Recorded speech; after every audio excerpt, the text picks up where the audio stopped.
A burst dam in Brumainho in Brazil in the early 2019 had fatal consequences. Vale was the mining company responsible for the disaster. There was 300 people reported missing.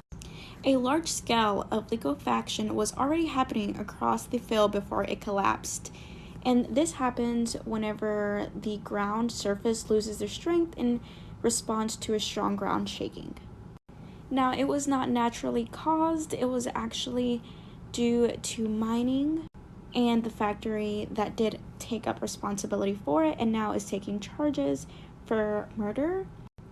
The measured rainfall for the end of 2018 was actually pretty similar to the years prior, and there's actually no evidence of the rainfall increasing after 2016.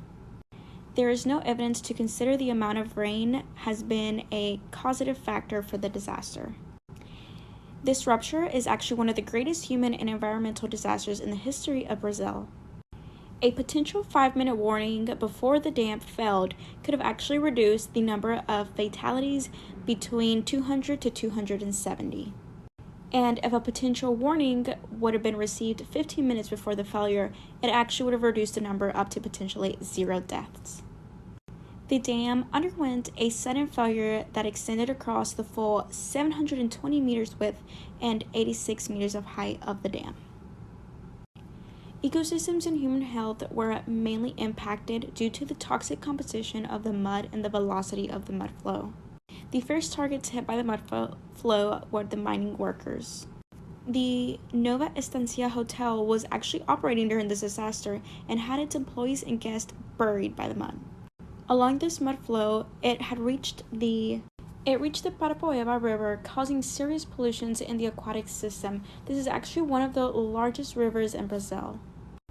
24% of the affected area was actually regions of grass or agriculture. The mud flow also went through a rural neighborhood, destroying more than 25 buildings. A German company named TUSUP, they actually advised Avaya prior to the collapse to avoid large and heavy equipment on the dam. They also asked for them to stop allowing detonations so close to the dam. But obviously, they failed to listen and actually ended up being a reason that this whole failure ended up happening.